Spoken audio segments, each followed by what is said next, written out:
Assalamualaikum warahmatullahi wabarakatuh. Selamat datang kembali teman-teman di channel Manusia Setengah Cukup Kuadrat. Oke, jadi di sini kita akan membahas mengenai sequence to sequence, lebih tepatnya Neural Machine Translation. Sebenarnya saya sudah membuat beberapa video tentang Neural Machine Translation. Bisa teman-teman dilihat di video, di kolom deskripsi atau di playlist NLP.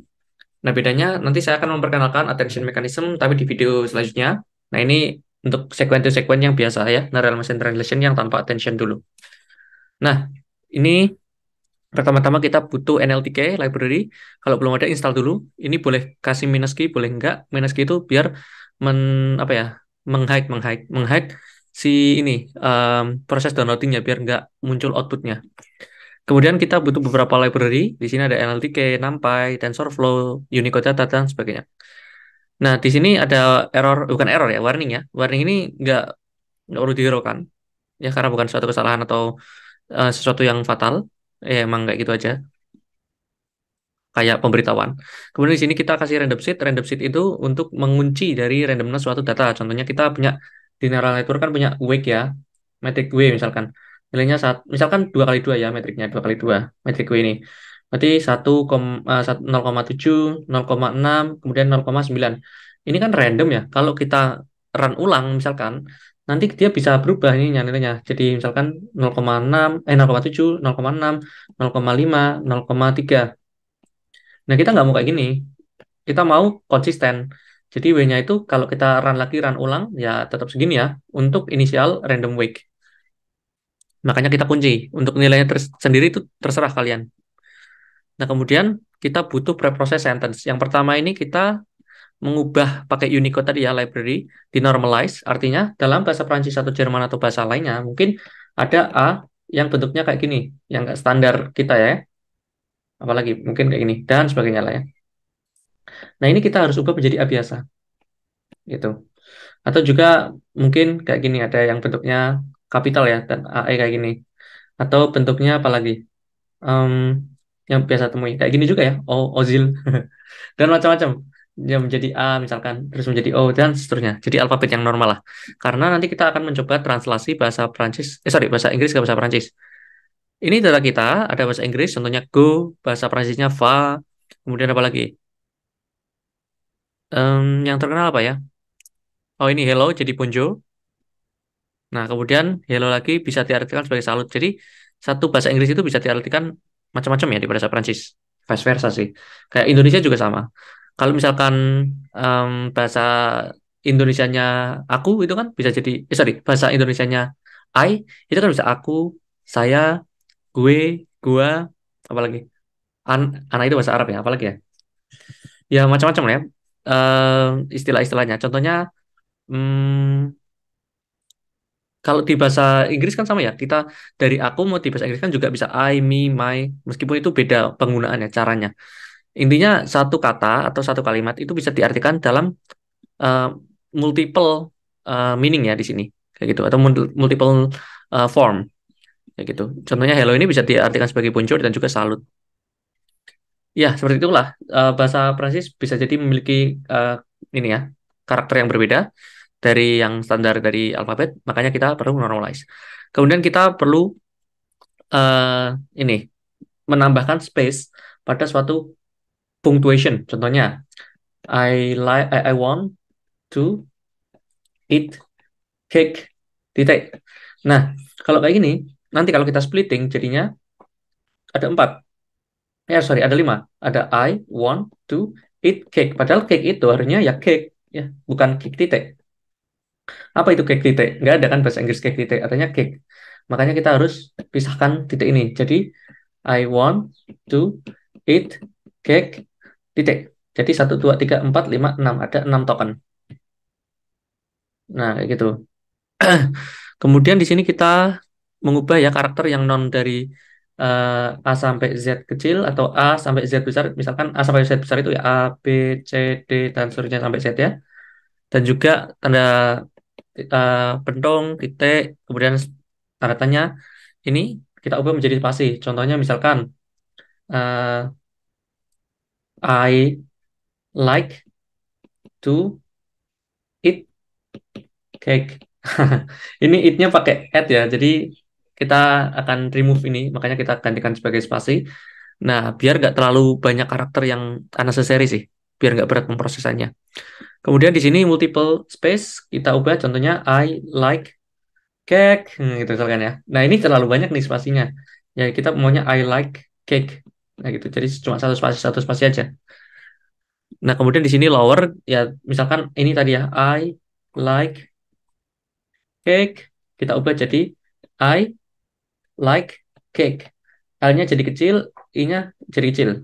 Ini I-nya gede, L-nya gede, ininya kecil semua. Jadi ini nggak standar. Pokoknya intinya meskipun standar ya, misalkan I like cake yang kecil, yang banyak, yang kapital cuma satu, ini juga salah, bukan salah ya. Nanti di NLP jadi berat. Padahal I like cake yang kayak gini, kapital sama I like cake yang lowercase, karena meaningnya sama yang ini, gitu. Menghemat computing resource. Nah, kemudian kalau teman-teman lihat di video saya, di TXT saya, ini kan bahasa Inggris dan bahasa Prancisnya cuma satu pair ya. Bahasa Inggris, bahasa Prancis, bahasa Inggris, bahasa Prancis, sampai puluhan ribu ke bawah nih. Nah, em, kenapa kita punya tiga di sini? Satu, dua, tiga. Inggrisnya memang satu, tapi Prancisnya ada dua. Karena Prancis yang ini digunakan sebagai Y label pada training, yang ini digunakan sebagai Y label pada kayak apa ya, textingnya gitu loh. Kayak misalkan English sentence and sense ini digunakan untuk X, kemudian from sentence digunakan sebagai Y, nanti kita latih ya, training. Nah, kemudian friend sentence out, nah ini digunakan sebagai eh, apa namanya, kayak Y, true-nya lah. Contohnya misalkan kita masukkan kalimat I love you. Tapi aku nggak tahu ya bahasa Prancisnya I love you apa. Misalkan bahasa Indonesia aja ya, ID, misalkan Indonesia. Ini kan dijadikan aku cinta kamu, gitu kan. Kita training, ternyata modelnya nggak bisa mengcapture. Jadi I love you diartikan sebagai aku cinta dia, gitu. Nah, padahal kan ini tuh sama ya. Ini tuh sama ya. Aku cinta kamu ya. Jadi aku cinta kamu. Ada satu kata yang beda di sini. Ya, makanya misalkan akurasinya 2/3 ya, karena tiga kata yang benar dua per tiga, 66,6. Nah, jadi ini itu digunakan untuk label. Nah, kenapa kok beda? Kenapa dibedakan? Kan toh sama aja aku cinta kamu di sini sama di sini.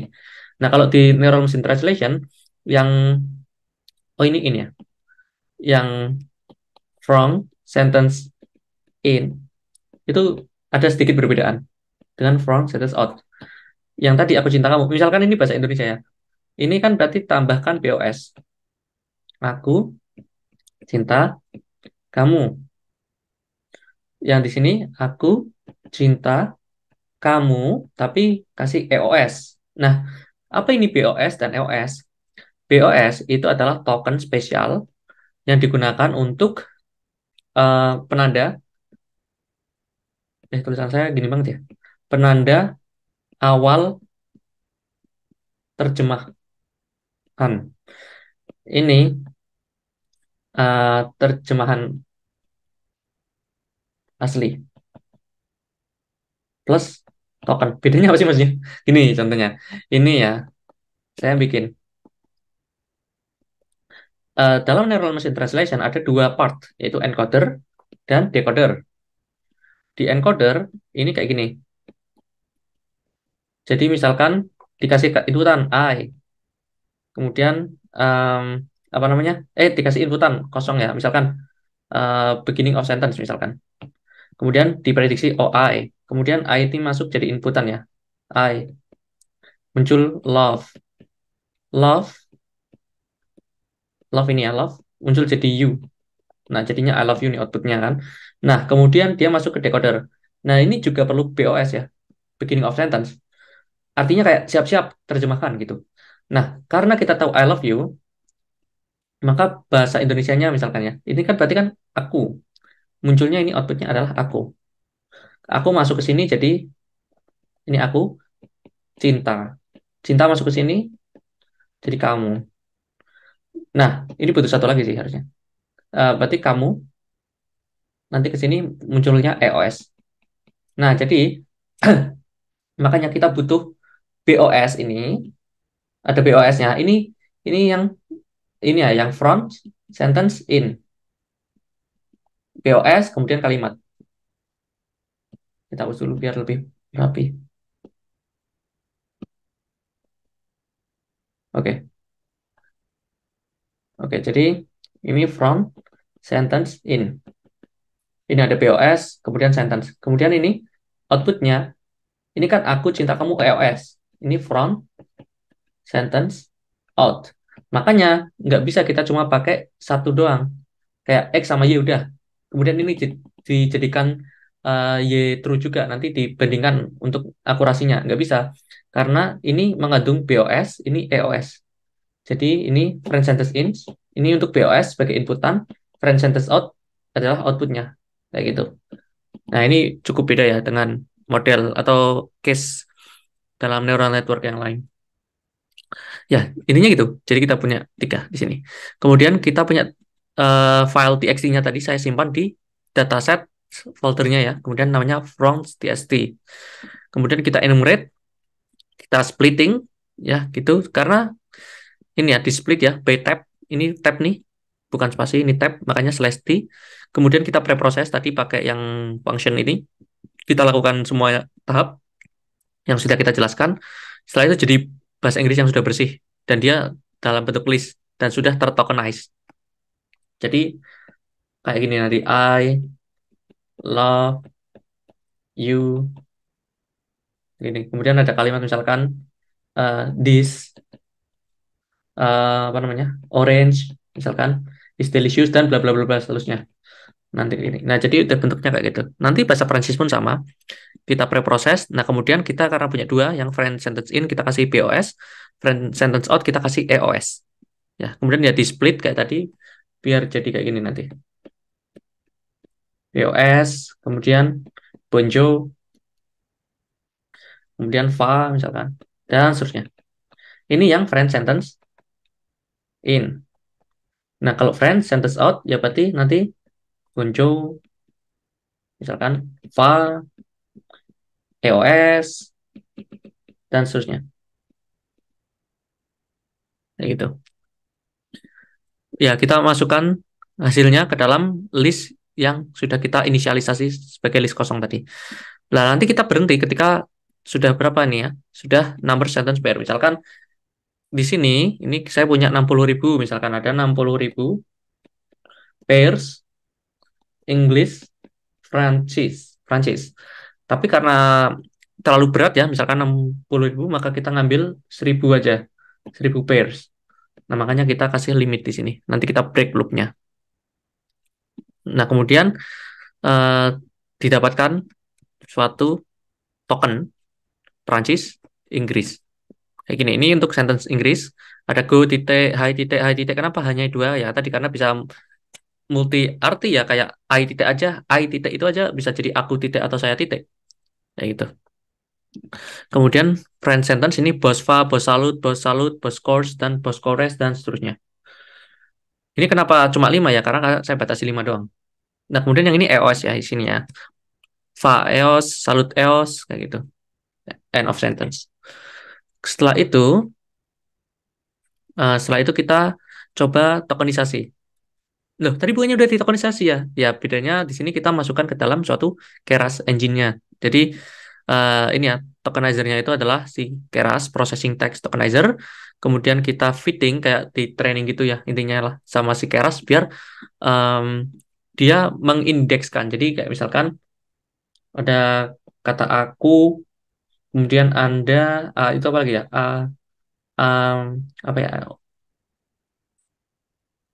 eh, Misalkan bilang langsung lah ya, boneka, kemudian eh, setelah apa ya, misalkan bola lah ya, bola dan seterusnya sampai nanti Z zebra gitu. Nah, nanti kita kasih indeks misalkan 1, 2, 3, 4 sampai misalkan korpusnya itu ada 70.000 misalkan bahasa Indonesia itu. Jadi nanti kita dengan bantuan Keras bisa melakukan tadi tokenisasi dan diubah menjadi suatu indeks dalam korpus kita. Kemudian kita print kan, ini adalah data dari bahasa Inggris, ada 71, 131, ini artinya apa? Nah ini sebenarnya. 7 itu berarti ini ya, go. Titik itu satu. High itu berapa nih? Kita lihat. High. High itu 130 ya. Nah, kemudian satu lagi itu titik. Pokoknya yang satu itu titik semua sih. Kayak gitu. Nah, jadi kayak gitu. Kita ubah yang tadinya kalimat kata ya, karena kan komputer nggak bisa ngolah kata ya. Jadi angka harusnya dia. Gitu.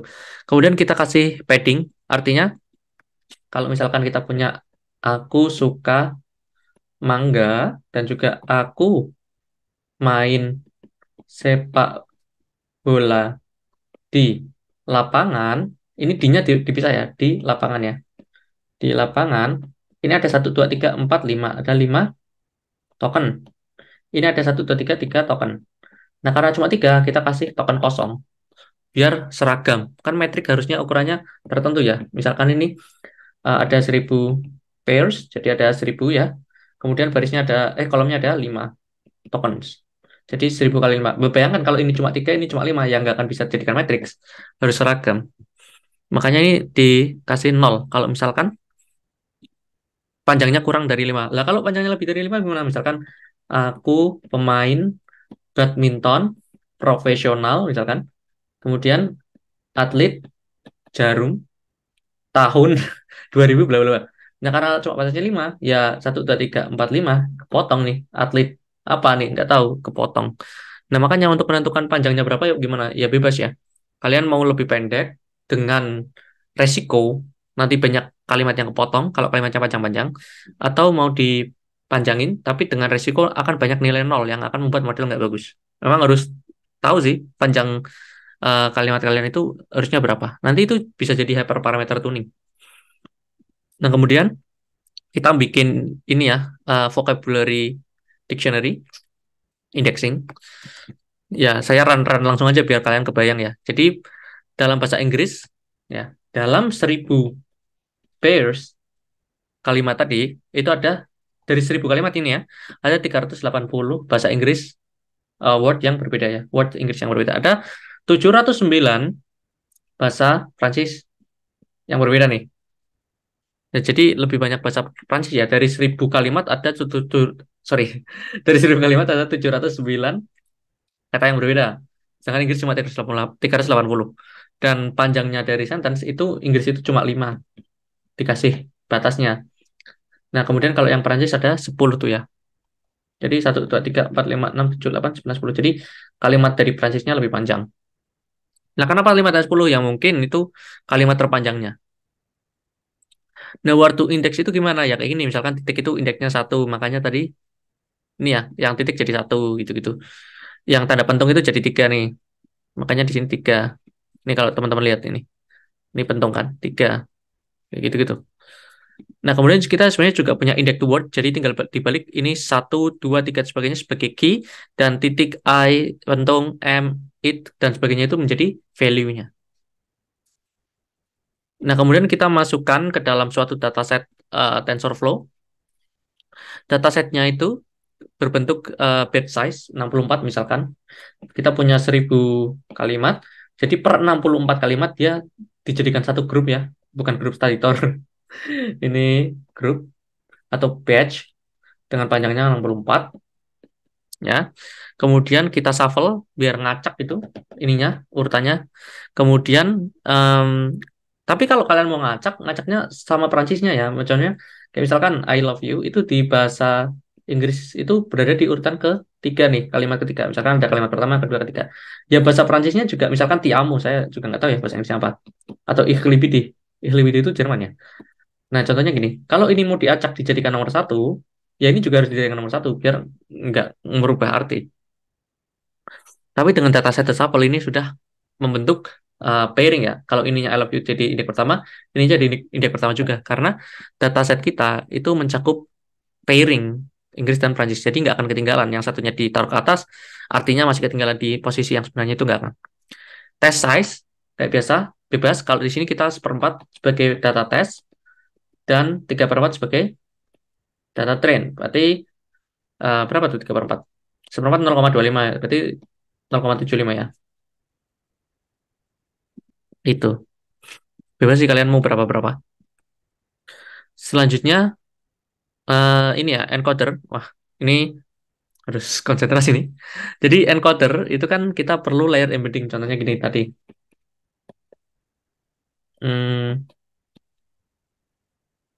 Hmm, tidak bagus. Nampak tidak bagus.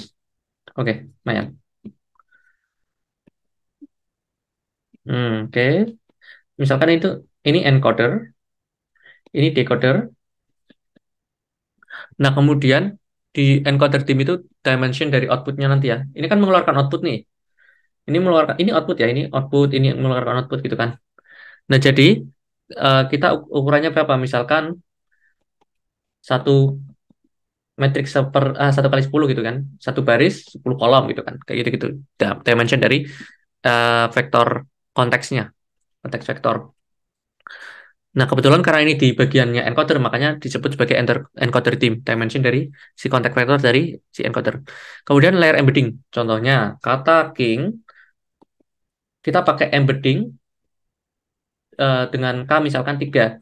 Jadi misalkan kata king itu direpresentasikan sebagai 0,7, 0,9, 0,3 misalkan. Kata queen misalkan 0,6, 0,7, 0,9 contohnya. Nah, ini itu adalah embedding. Nah, cara ngubah ini ke dalam sini, ngubah kata ke dalam vektor, kalian bisa macam-macam, bisa pakai TF-PDF, Glove, Fast-Tag, kemudian apa lagi? Continuous break of word, kemudian skipgram, macam-macam. Nah, jadi nanti kita punya kata, misalkan I, kita masukkan ke layer embedding dulu. Misalkan layer embeddingnya di sini. Nah, kemudian kita masukkan ke dalam cell GRU.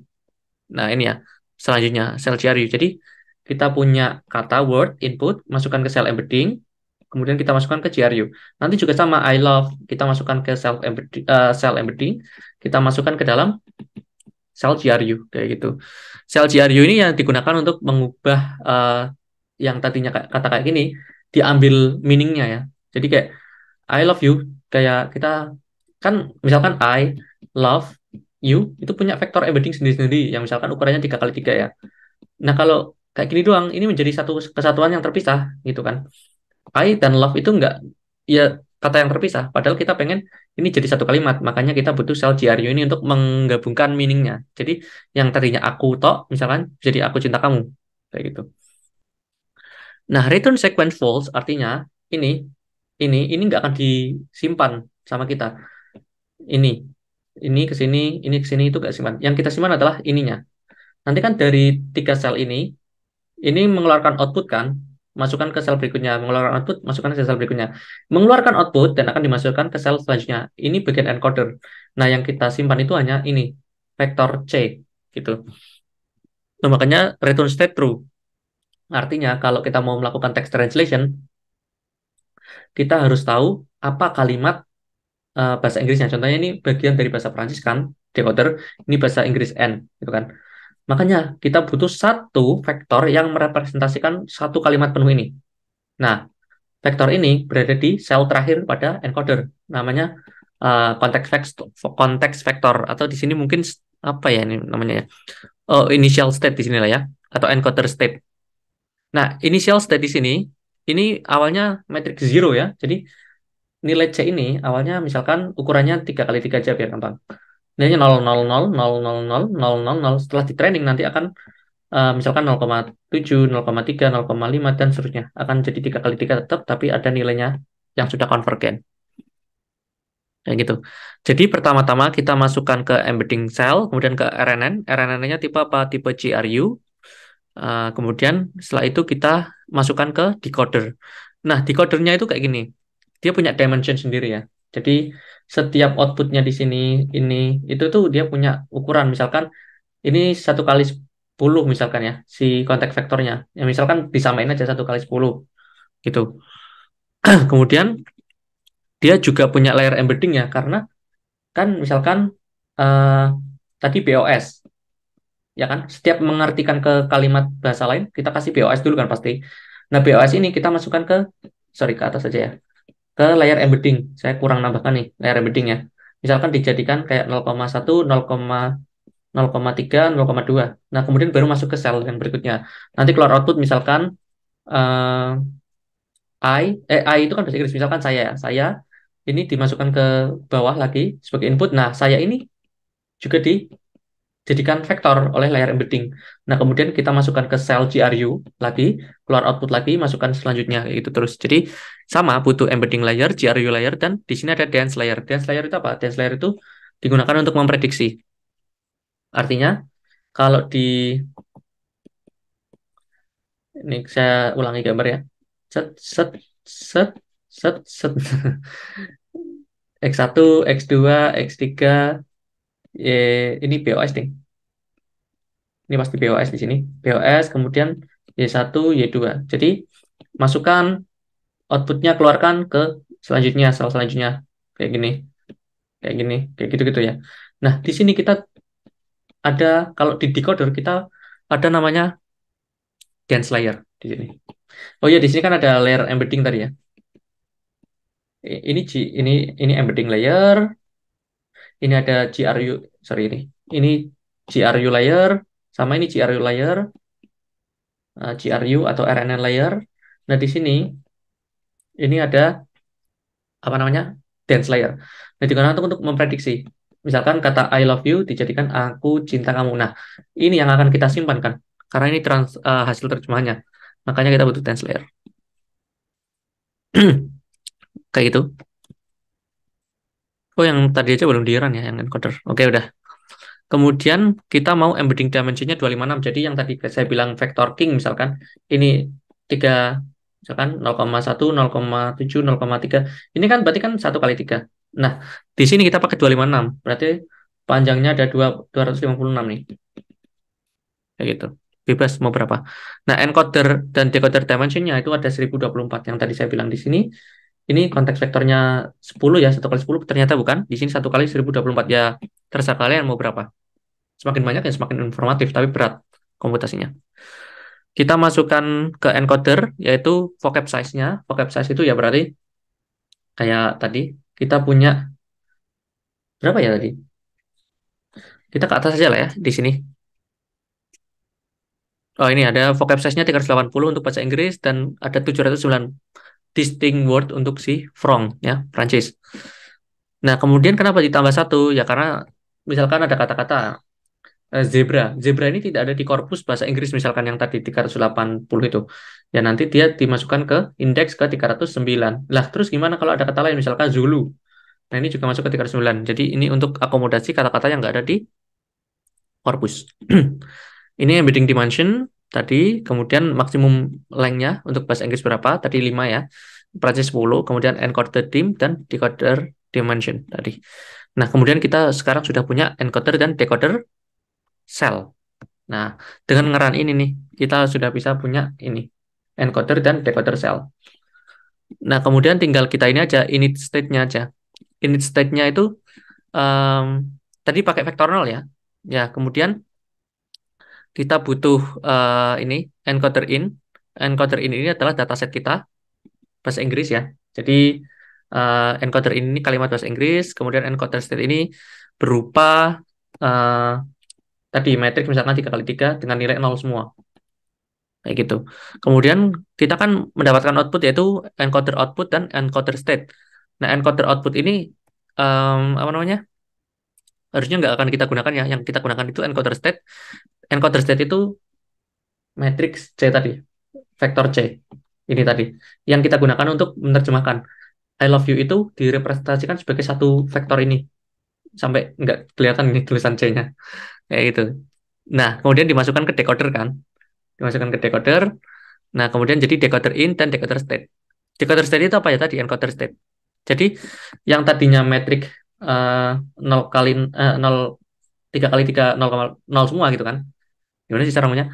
Ada metrik initial state yang ukurannya 3 kali 3 dan isinya 0 semua nih. Tapi setelah diolah sama si encoder nih, dua baris ini, nanti kan akan membentuk suatu angka misalkan 0,7, 0,2, 0,3, 0,1, 0,2, 0,4. 0,9, 0,2, 0,5 misalkan. Nah, jadi inilah yang disebut sebagai context vector di sini atau encoder state. Nah, atau decoder state juga mengambil encoder state yang sudah diolah gitu. Jadi ini adalah encoder state Dan ini adalah encoder state juga, decoder state juga, tapi encoder state yang sudah diolah, yang sudah melewati uh, rangkaian sel encoder. Kayak gitu.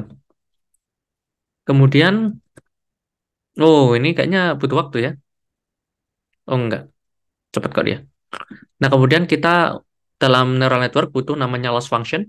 Kita pakai categorical cross entropy karena kita punya 380 bahasa word bahasa Inggris, maka kita akan melakukan softmax banyak ini ya. Jadi pangkat misalkan kata sorry sorry bahasa Inggris ya.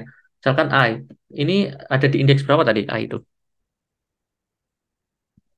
I itu ada di indeks ada I nggak sih? Misalkan Go lah ya. Go itu ada di indeks ke-7. Berarti kata Go, indeks ke-7. Berarti pangkat X7 misalkan dibagi dengan X1 tambah X2 sampai X 380. Wah, jadi ngitungnya cukup berat sih ini komputasinya. Nah, nanti kita hitung softmax-nya, kemudian um, ya tadi ya, kita bandingkan Y-true sama Y-pred. Misalkan Y-true-nya itu uh, ini Go ya. Misalkan Go itu kan berarti labelnya pasti satu ya, ya kan? Nah, kemudian misalkan prediksinya ini hasilnya 0,9, berarti kan misalkan dikurangi ya paling gampang. Berarti kan ada loss yaitu 0,1 kayak gitu. Nah, ini weak mass ini artinya apa? Tadi kan kita lihat ya, dalam metrik itu misalkan kita panjang max length dari bahasa Inggris tadi 5 length sentence-nya. Kemudian kita punya kalimat yang cuma I love you, I love you. Nah, ini sisa 2 kosong kan? Nah, ini kita mask artinya kita kasih label 0 bahwa dia itu hanya token tambahan gitu biar kita bisa ngitung di metrik, jadi jangan diprediksi, jangan dihitung loss-nya gitu loh. Nah, kemudian kita lakukan training. Nah, ini tinggal kita masukkan ke encoder ya, kayak tadi encoder in encoder state persis kayak yang saya jelaskan di sini. Encoder in encoder state, nah gitu kan. Kemudian decoder state itu mengambil encoder state yang sudah diolah tadi, yang udah bukan 000 lagi, sama persis kayak tadi yang kita jelaskan. Kemudian kita masukkan ke decoder. Setelah itu dihitung loss function-nya pakai ini tadi. Kemudian kita ambil variabel yang kita training tadi. Kemudian kita lakukan gradient calculation. Kemudian kita apply gradient. Artinya kan kayak misalkan apa ya, W1 sama dengan W1 kurangi dari learning rate dikalikan gradient dari gradient dari W misalkan ya, kayak gitu. Nah, jadi kita menghitung gradient di sini di function ini ya. Sorry, 3 ini. Menghitung gradiennya nanti kita katikan dengan learning rate-nya atau eta, kemudian dikurangi W-nya dikurangi dari hasil perhitungan ini. Perhitungan gradiennya kayak gitu. Jadi contohnya aja ya. Ini misalkan 0,1, 0,2, 0,3, 0,5. Nah, ini kan sama 0, oh ya sorry sorry sorry. Ini W1 sama dengan gini. Dikurangi dengan ini perhitungan gradiennya. Misalkan hasil gradiennya 0,01, 0,01 lagi, 0,2, 0,3. Ya berarti kan hasilnya berarti 0,09, 0,19, ini 0,1, 0,2 gitu kan. Nah, ini adalah new wake-nya ya. Nah, kayak gitu. Jadi kita ngitung gradiennya di sini. Kemudian kita prediksi, ya kita ngasih random choice. Jadi dari 1000 sentence kita ngambil satu, kemudian kita ini ya print ya, inputnya gimana, labelnya gimana. Kemudian kita expand teams karena uh, dataset kita di tadi ya di atas nih, dataset kita butuh namanya batch. Nah, jadi kalau misalkan ada kita mau prediksi satu kalimat, kita tetap harus ngasih batch. Contohnya ukuran eh, kalimatnya tadi 5 ya, misalkan panjangnya maksimum. Kemudian word embeddingnya 256 tadi kan, ya kan? Tadi yang kayak king itu dipresentasikan sebagai list of vector yang isinya 256 angka. Kemudian kita butuh satu. Satu ini adalah jumlah kalimat yang akan kita prediksi. Makanya kita perlu expand teams. Ya, expand team itu untuk menambah atau memberitahu lah berapa kalimat yang akan kita terjemahkan. Lalu ini sama kayak tadi, kita ulang-ulang terus encoder state, kemudian dimasukkan ke encoder, kemudian masukkan ke decoder, decoder state itu ngambil encoder state yang udah diolah, kemudian kita expand dim juga untuk labelnya. Sorry, untuk yang kata awalnya itu bos. Jadi sampai sini ya, saya highlight dulu sampai sini. Nah, sampai sini itu kayak gini.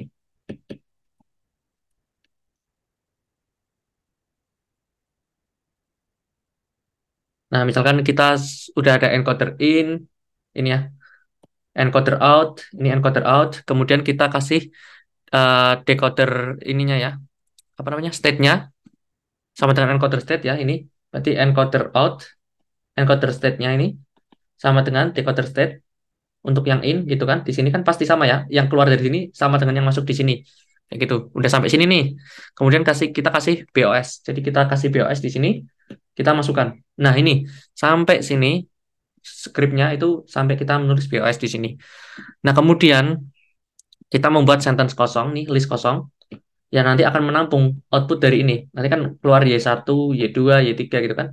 Nanti di sini Y1, Y2, Y3. Misalkan Y1 itu aku suka makan, misalkan ya berarti aku suka makan gitu. Nah, ini kita kasih maksimum length-nya. Ya, jadi panjangnya dari ini ya, prediksi itu nggak boleh lebih dari 10 karena tadi kita lihat bahwa maksimum length dari front itu 10. Lalu kita pakai argmax ini untuk memprediksi eh, kata apa yang paling sesuai dari misalkan I love it. Berarti kan aku itu paling merepresentasikan satu. Ya bisa jadi saya suka makan. Ini juga pasti probabilitasnya besar saya. Tapi diambil yang maksimum. Apakah aku atau saya gitu gitulah. Kemudian kita ubah dari indeks keyword karena komputer itu mengolahnya pakai angka tadi. Misalkan tadi kata go itu berada di urutan ke-7. Berarti yang tadinya 7 misalkan prediksinya ya berarti kita ubah kembali ke go gitu. Kemudian kita berhenti ketika sudah menemukan EOS, end of sentence. Kemudian lanjutkan terus sampai ini ya, sampai selesai. Sampai maksimum panjangnya 10 atau sudah menemukan EOS. Jadi ketika masih aku suka makan, ini belum berhenti, harus sampai kena EOS. Misalkan aku suka makan EOS. Nah, kalau udah ada EOS-nya, berarti kita, oh, selesai nih prediksinya. Kayak gitu. Oh, kita belum run ya yang ini. Oke, udah. Ya, kita coba run sambil kita jelaskan yang part terakhir di sini. Di sini kita melakukan training dengan optimizer Adam, kemudian kita simpan checkpoint-nya, ya. Di sini di folder CKPT, nanti kita buat, kalau belum ada, number epochnya 25. Nah, ini checkpoint-nya itu suatu function yang menerima optimizer-nya jenisnya apa, yaitu Adam, encoder-nya tadi apa, decoder-nya tadi apa, yang sudah kita buat function-nya. Kemudian eval score ini untuk menghitung ya kayak akurasi dan sebagainya. Dan di sini kita looping. Nah, loopingnya untuk berapa banyak? Sebanyak train dataset. Karena kita punya 1000 dataset, ya kita looping ya sebanyak 1000 tadi. Makanya nanti akan lama. Kita tunggu nih. Ini nggak apa-apa ya, ini warning aja. Nah, ini kita tunggu sampai 25 epoch. Nah, kita print ya epoch. Epoch keberapa dan prediksinya apa. Dan kemudian kita save checkpointnya, kita lakukan prediksi di sini. Contohnya bird fly dalam bahasa Perancisnya les oiseaux pollen. Kemudian J itu bahasa, oh, bentar. Oh, ini salah. Ini kata aslinya adalah birds fly, tapi label aslinya nih les oiseaux pollen. Tapi hasil prediksi kita itu J atau J. Nah, salah kan? Harusnya les oiseaux pollen. Susah sekali. Atau inilah yang lebih gampang kali ya. I am free. Nah, dalam bahasa Prancisnya harusnya je suis libre. Saya pasti pengucapannya salah ya. Jangan dimarahin ya. Nanti kalau yang paham bahasa Prancis. Nah, tapi di hasil prediksinya cuma je ois, os gitu kan. Salah ya, harusnya tambahin suis libre gitu. Jadi memang akurasinya belum bagus. Dan seterusnya nanti sampai 25 nanti selesai. Ya mungkin karena ini tinggal nunggu hasilnya aja bisa saya stop ya. Kan sudah berhasil juga kita ngeran. Intinya seperti itu tuh, kalau teman-teman ada yang masih bingung, bisa komen ya. Nanti kalau ada waktu, saya sempat nanti saya balas. Ya, seharusnya gampang ya, cuma kadang menjelaskannya susah. Semoga bisa bermanfaat. Nanti saya harap kita bisa lanjut ke yang RNN kayak gini ya, Neural Machine Translation dengan Attention Mechanism. Oke, see you next time. Bye-bye. Assalamualaikum warahmatullahi wabarakatuh.